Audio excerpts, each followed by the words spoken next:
E aí, gente, princípio econômico aqui. No episódio de hoje eu quero falar sobre um tema que nasceu, na verdade, de uma discussão de comentário no YouTube. Mas eu creio que o ponto principal é que algumas pessoas têm uma visão pessimista sobre a vida atual, quando na verdade a gente está num momento na história onde, tecnicamente, do ponto de vista geral, é o mais fácil de se viver. A gente vai falar exatamente sobre esse tema, né? Como a transformação ao longo dos anos, economicamente, politicamente e outras questões fizeram a era atual ser a mais fácil de se viver. Não tô dizendo que é fácil de se viver. Tô falando comparado a outras eras, economicamente, questões individuais, questão de crescimento, do ponto de vista familiar, mudou totalmente dos 300 anos pra cá.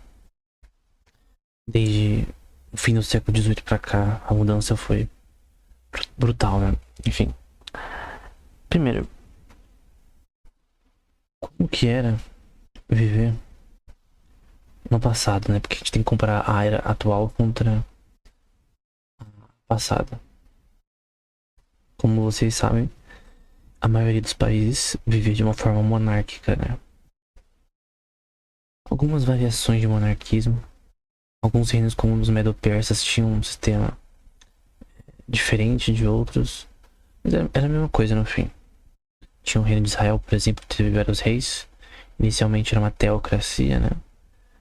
Com Samuel, depois virou uma monarquia. Só foi de uma a pior, né? O Egito teve eram os faraós, né? Que inicialmente não tinham tanto poder ainda, né? Na verdade, se você ver a história do Egito, os principais aí faraós, as dinastias, né? Era 26, alguma coisa assim. Tem até um cursos de egiptologia, né? Os professores mostram a parede que define a interpretação histórica das dinastias principais, né?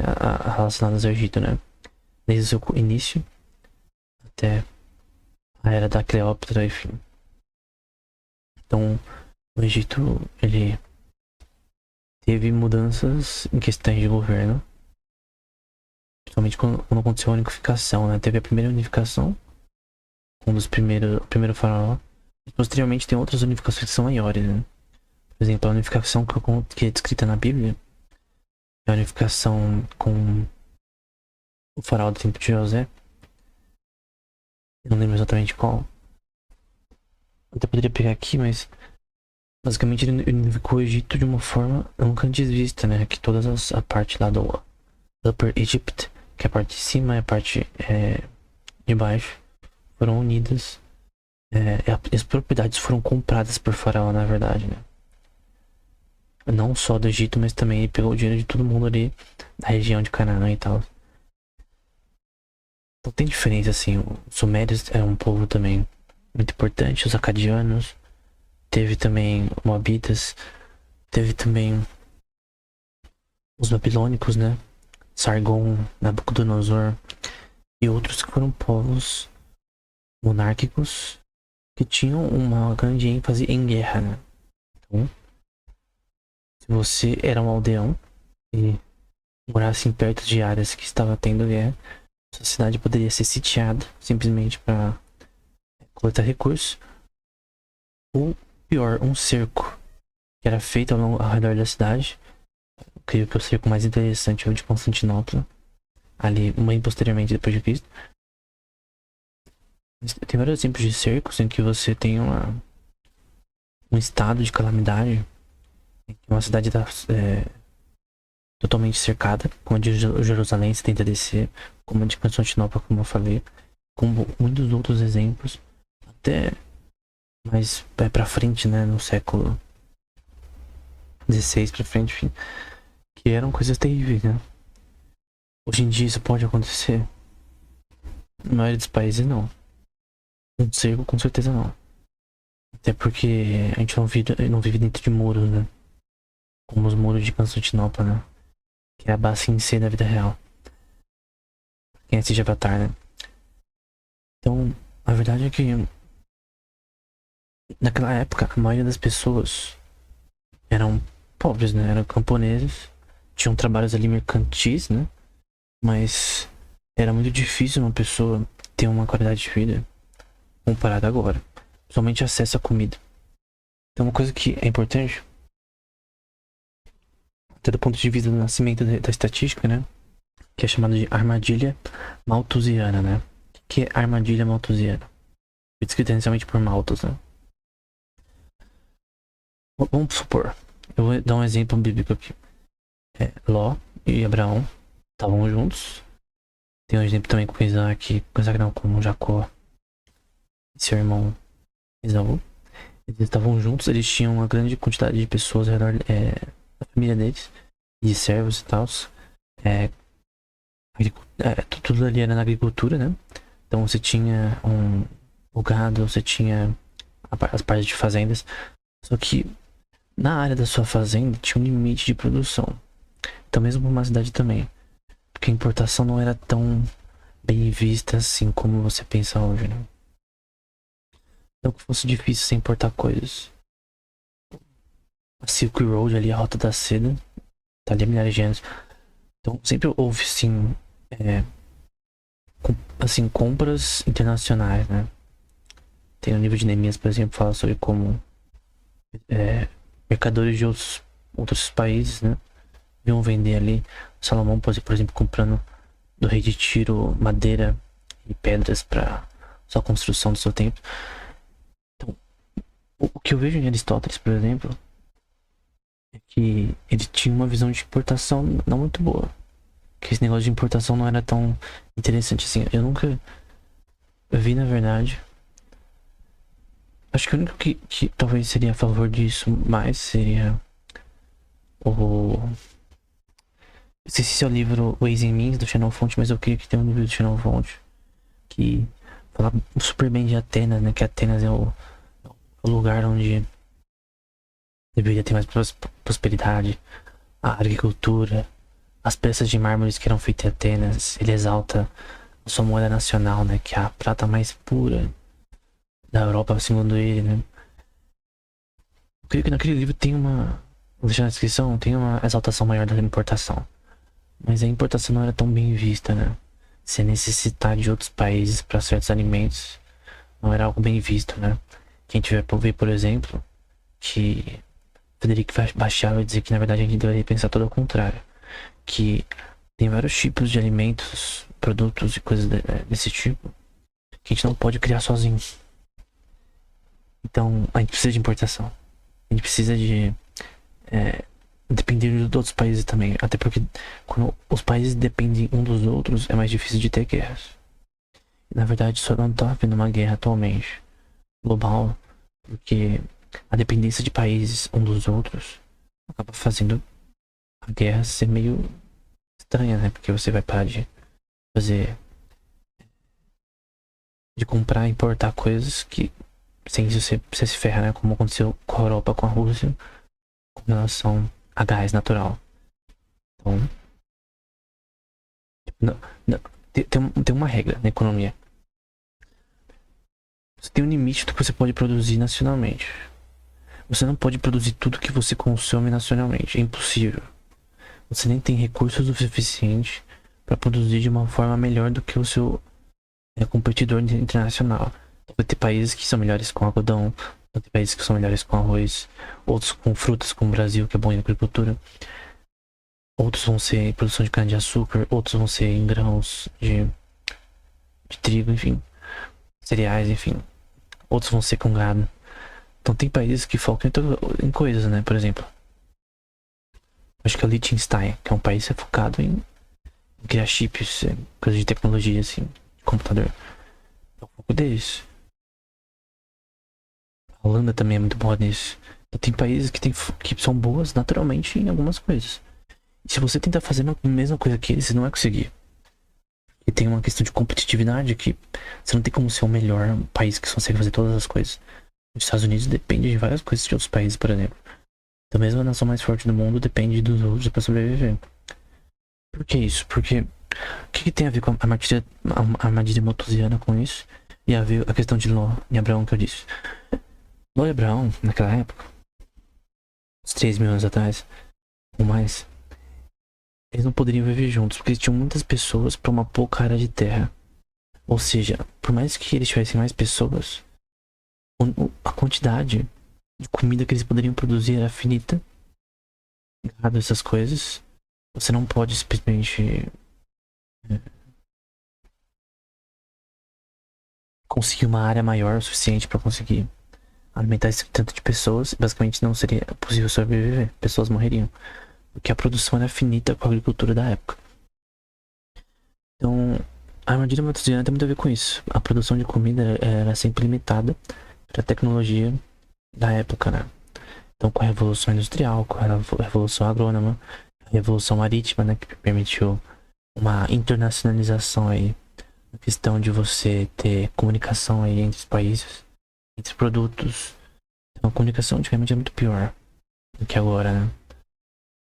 Você vai ter um novo mundo sendo descoberto, né? Que as Américas, uma grande quantidade de ouro sendo exportada para outros países, que é uma coisa que o Adam Smith, por exemplo, fala, e que abaixou o preço do ouro, por exemplo, porque maior quantidade de ouro abaixa o preço, assim como todas as commodities ou produtos que existem. Até dinheiro, enfim. E obviamente a capacidade de produção mundial aumentou com as Américas. Tem mais quantidade de terras produtivas, né?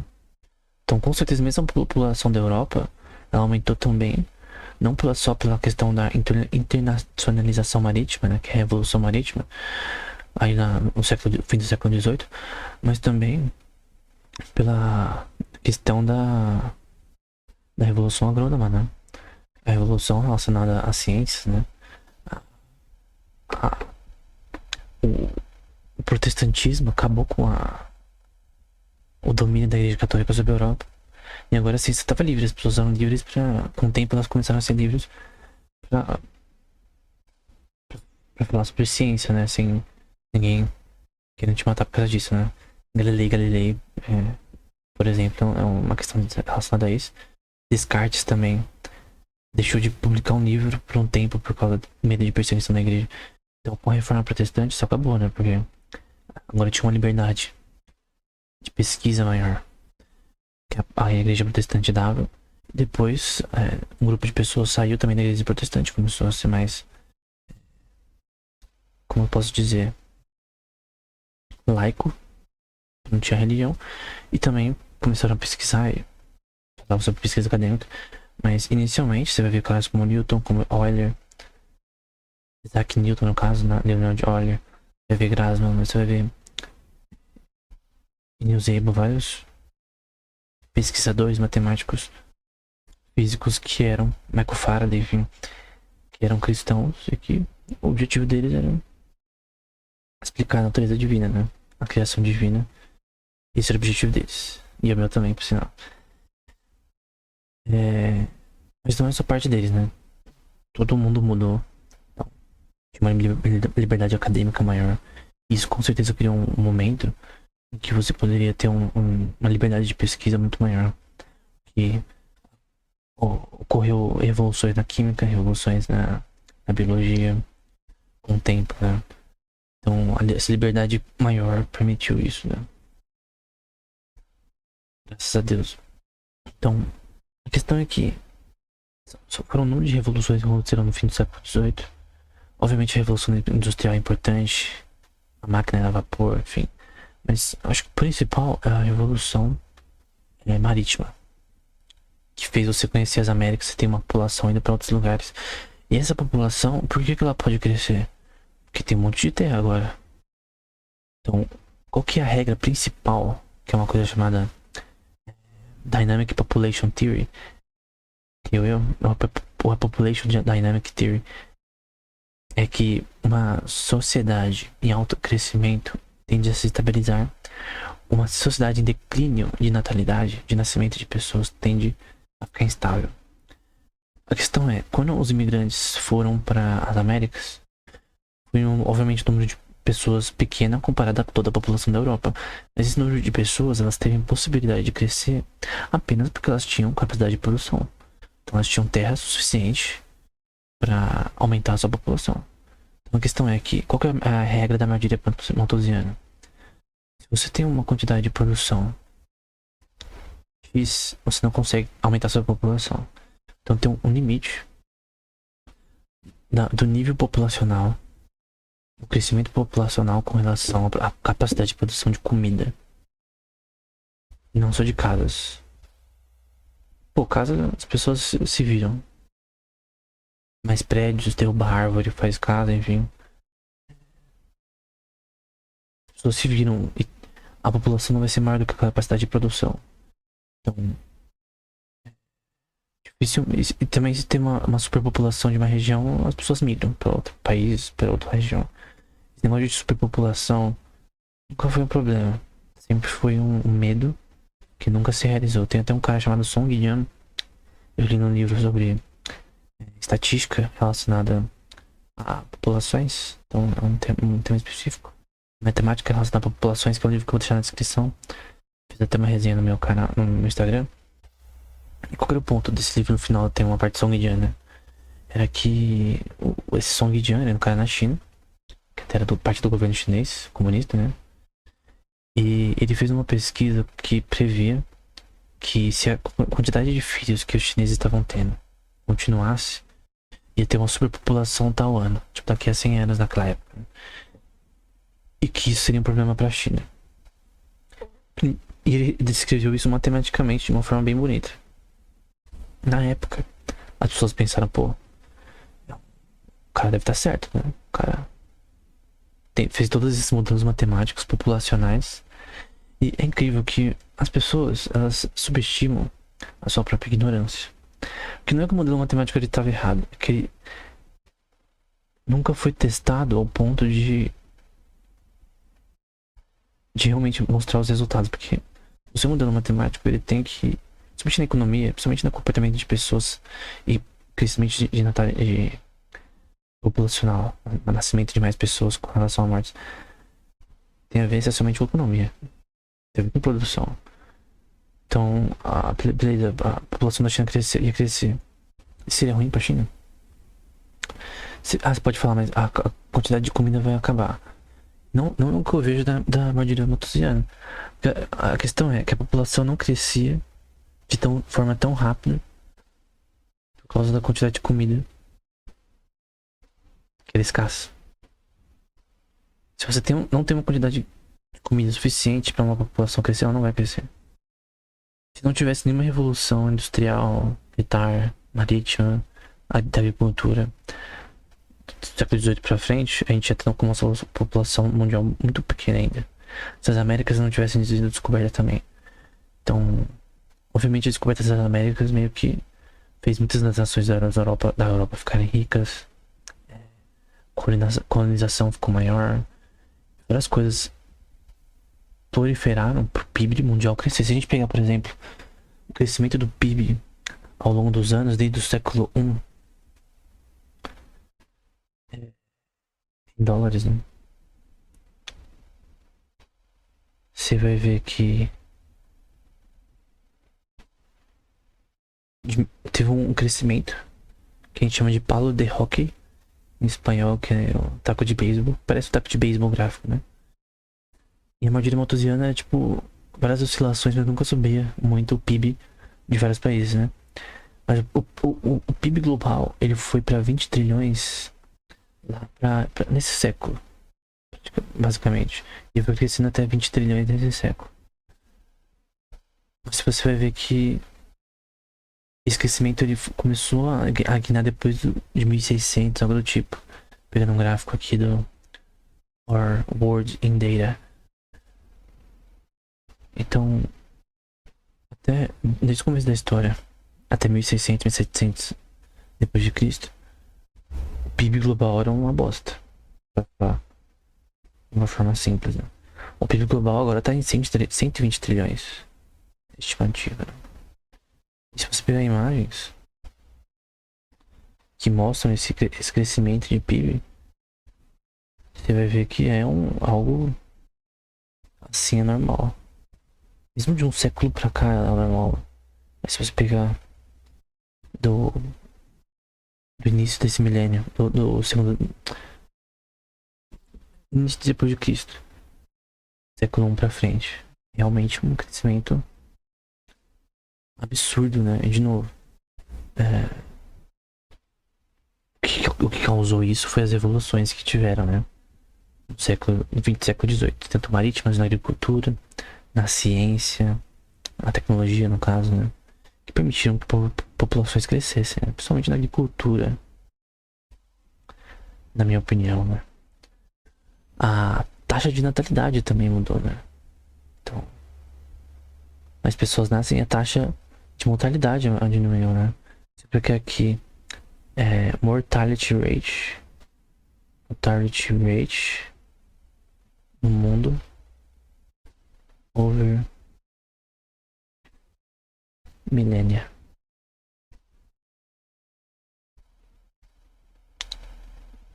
Pegar alguns gráficos nisso, você vai ver que mesmo desde o século passado você vai ver que já diminuiu muito. E se você pegar comparada, por exemplo, eu tô pegando aqui de uma de 1960, você vai ver que no mundo ela cresceu muito. Perdão, diminuiu muito a taxa de mortalidade de crianças. Morte infantil, no caso. Na Ásia do Sul, Europa Central, enfim, América do Norte, mesmo na África também, desde 1960. Então, se você pegar antes disso, tipo, só uma coisa relacionada a isso, só a questão da medicina. A mudança da medicina já é o suficiente pra você ver que porque a taxa de mortalidade, principalmente infantil, diminuiu. A gente tem hoje vacinas, a gente tem hoje alimentação durante a gravidez, que impede diversos tipos para impedir a falha de desenvolvimento neural, né? Por exemplo, se uma mulher tomar muito álcool, mesmo antes do início da gravidez, e durante um pequeno período já pode dar problema no tubo neural, na primeira parte ali da embriologia. Durante todas as fases da gestação. Então, mesmo alguns alimentos não cozidos, enfim, alguns tipos de peixes podem causar problemas. Só que as pessoas há 2000 anos atrás não sabiam disso. Obviamente elas tinham filhos mais jovens, o que obviamente era melhor do ponto de vista estrutural, né? Que você ter um filho. E que hoje em dia você pode até ter mais velha, né? Por causa da questão da medicina. Mas antigamente era uma coisa muito complexa. E tinha uma taxa de mortalidade muito alta. Simplesmente porque a medicina na época não era boa o suficiente. Só nessa questão de mortalidade, qualidade de vida, eu creio que a questão de idade, tem estimativas da idade média que não são tão legais assim. A questão da idade não é uma questão importante, mas principalmente qualidade de vida, né? Então, qualidade de vida aumentou muito. A verdade é que a gente come hoje só de comida, como reis comiam no passado. Por incrível que pareça. A disponibilidade de alimentos, disponibilidade de produtos. Por exemplo, pra você ter um piano bom há 500 anos atrás, era um artigo de luxo extremamente caro. Só igrejas tinham reis. Hoje em dia, você pega o mesmo bagulho que o rei tinha, tanto que não tem ouro nem nada assim, e você vai conseguir comprar juntando dinheirinho por mês durante algum tempo. Então, tanto porque a capacidade de produção de produtos tá maior, tem um custo-benefício, né? Devido à revolução industrial relacionada à forma que as coisas são realizadas na indústria, né? Hoje a gente tem questões robotizadas, uma internacionalização de produtos que permite um preço menor. A gente tem problemas também, essa é a verdade também com relação à moeda Fiat. Porém, comparado a 300 anos atrás, 400 anos atrás, se você vê o gráfico em relação ao crescimento econômico, é um palo de rock. É um taco de rock. É simplesmente um crescimento tão exponencial que é simplesmente algo inédito em toda a história. Na verdade é que hoje as pessoas, elas podem sim, individualmente viver melhor. Mesmo uma pessoa pobre hoje vive melhor do que uma pessoa nobre em vários estágios da história, em diversos países da história. Questão de qualidade de vida, comida, questão de prosperidade individual. O PIB per capita aumentou, que é por cabeça, o PIB geral de país aumentou. Vou falar PIB, mas estou falando em questão de crescimento apenas no setor privado. O crescimento no setor privado, o tanto de taxa de produção é, de lucro no setor privado e com geração para o PIB também cresceu. Enfim, são uma gama de coisas que aumentaram nos últimos 3 séculos de uma forma tão grande que é algo absurdamente incrível. Então, questões de saneamento básico, questões relacionadas a você ter acesso à segurança. Mas pode falar, mas o Brasil não tem segurança. Pô, obviamente isso é terrível, né? Mas no passado, se você viajasse uma região deserta, seja da Europa ou do Oriente Médio, tava na roça. Se alguém fizesse merda pra você, ia ser muito difícil, te roubasse, enfim, ia ser muito difícil alguém te conseguir resolver esse problema, né? Até a questão da polícia, né? Questões relacionadas à segurança pública, são muito mais amplas, bem desenvolvidas que anteriormente, né? Não que essa questão legal e jurídica não era boa, por exemplo, na Europa era muito boa. E várias questões militares, questões também de ordem social. Mas comparada a hoje, tem um desenvolvimento maior nessa questão. Um desenvolvimento tecnológico, enfim, câmeras que podem saber o que a pessoa fez ou não. Você tem diversos tipos de coisas que fazem a segurança ser maior do que há 300 anos atrás, 400 anos atrás. Então, meu ponto é que a prosperidade atual é melhor, 1 bilhão de vezes melhor do que no passado.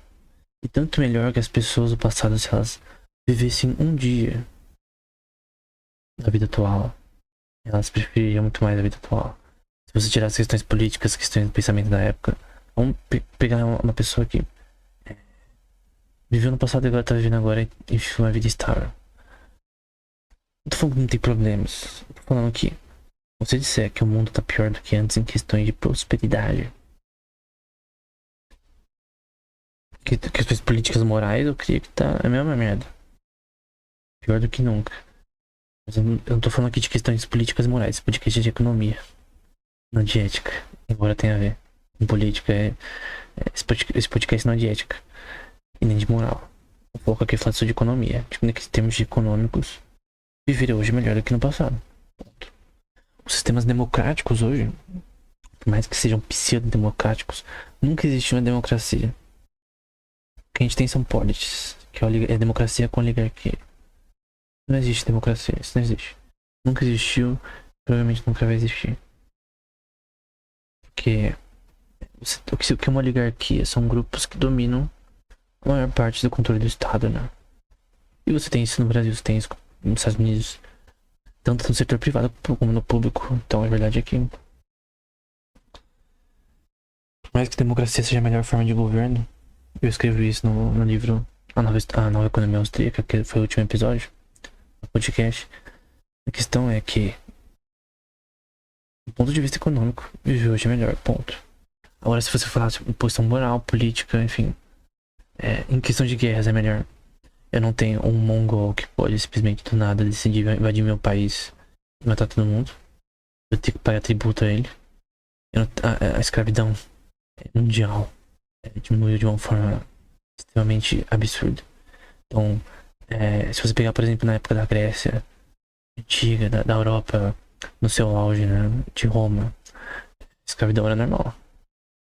Tanto prisioneiros de guerra, quanto pessoas que ficavam pobres e aí se submetiam por um tempo a esse tipo de coisa pra sobreviver. Então tem exemplos disso, né? Então E era legal naquela época, né? Era uma coisa que o Estado permitiu. Hoje em dia, isso não é permitido, ainda bem. Se você já viu o Vinland, né? Ele mostra essa questão do ponto de vista, obviamente, poético, né? Mas também histórico. De como isso era terrível, né? Você viver nessa situação. E hoje isso não existe. Então, a liberdade individual, a liberdade de propriedade, na maioria dos países, obviamente tem países que é diferente. O que eu tô falando aqui é generalização. No geral, na maioria dos países, essas coisas que eu falei aplicam. Não, tipo, um país instável da África não vai ser assim. Vai ser bem igual ao passado, na verdade. Muitas estão na armadilha matoziana naquela região, né? Ainda não consegue crescer por razões aí políticas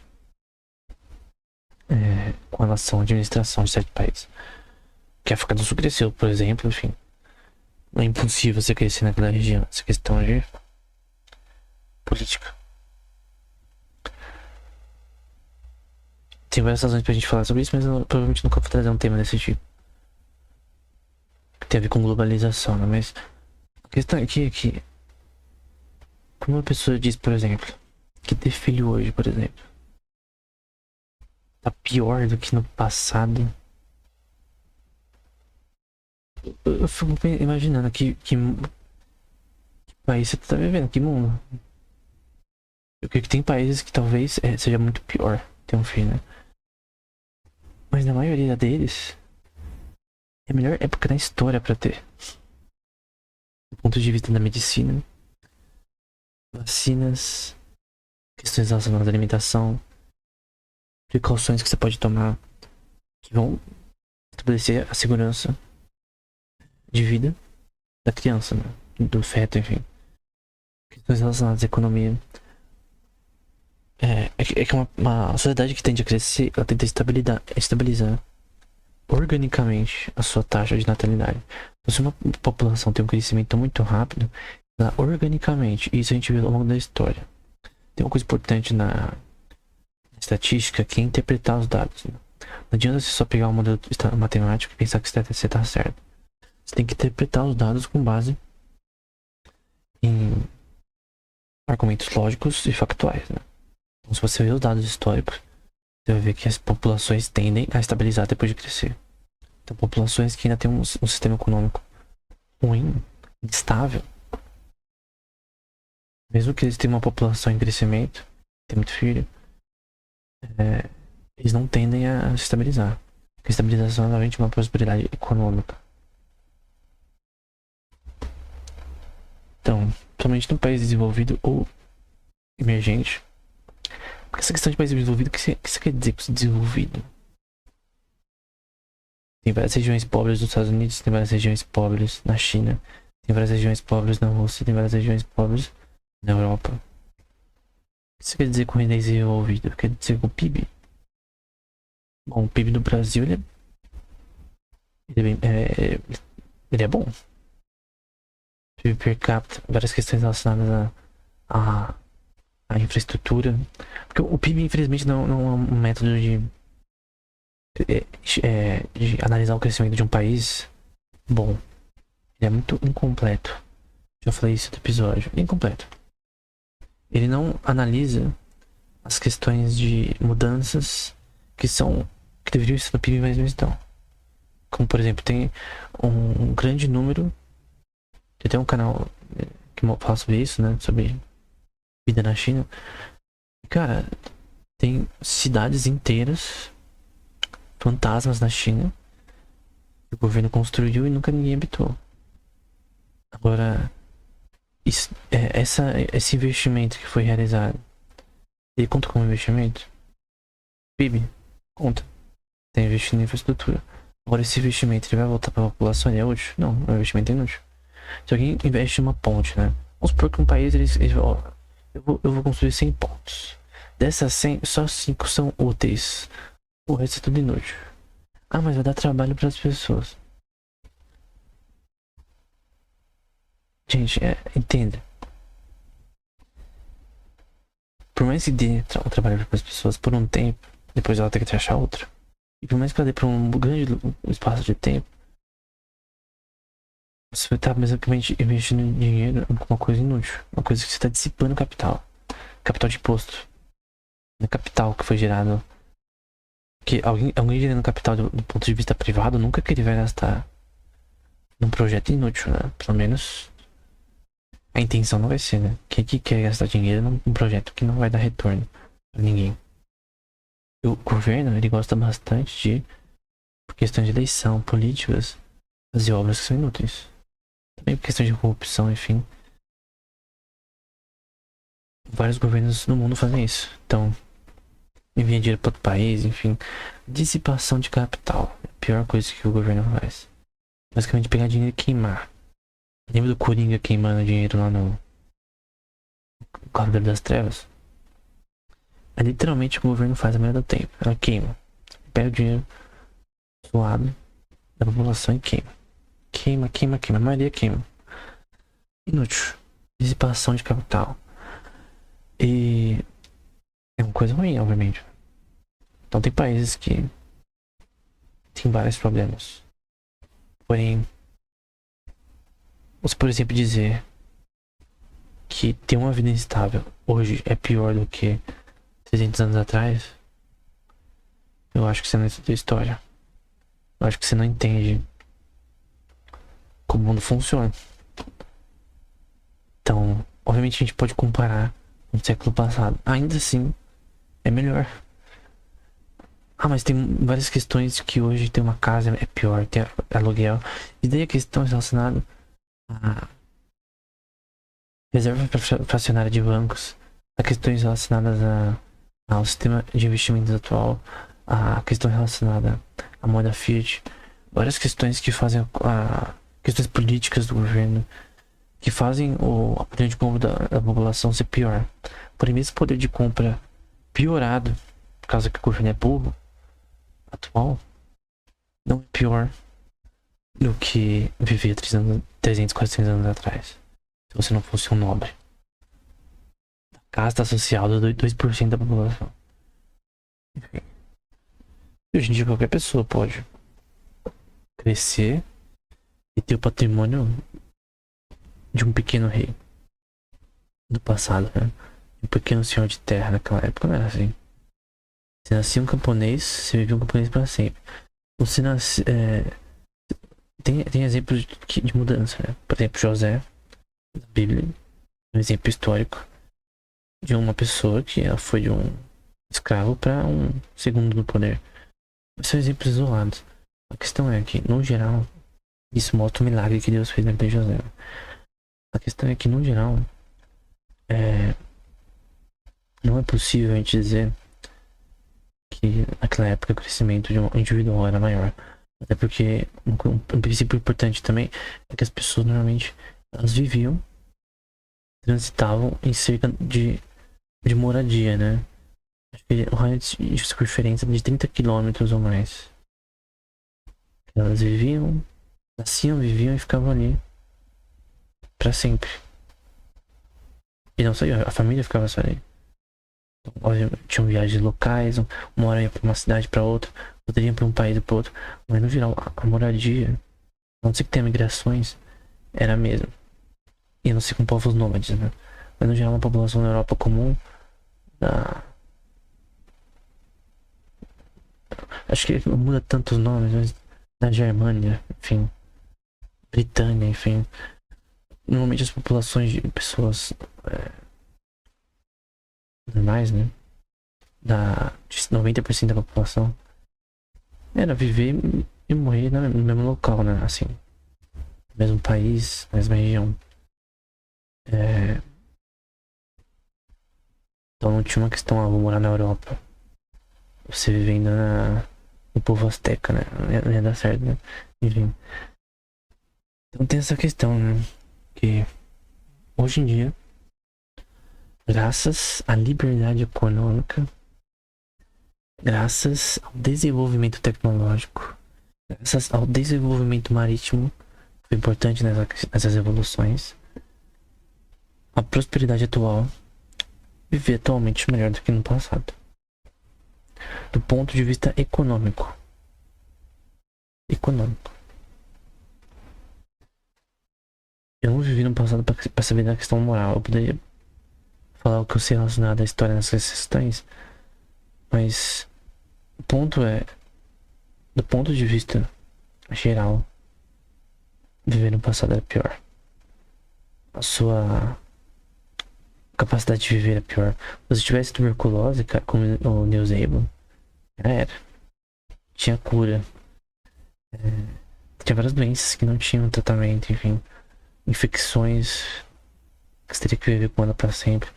Se tivesse um câncer, dificilmente você conseguiria. Tem exemplos de na literatura desde Heródoto de câncer, né? Tem que a palavra vem do termo nessa questão. Porém, cara, isso daí é uma coisa que, obviamente, hoje em dia, infinitamente melhor. Só a melhora da comida e medicina já é o suficiente pra dizer que viver hoje em dia é melhor. Então, em resumo, a prosperidade atual permite que a gente viva assim melhor do que os povos do passado. Isso não tira o fato de que existem problemas, obviamente, enfim, mas em questões no geral, a prosperidade econômica atual é infinitamente superior à do passado. Então, é isso. Até o próximo episódio.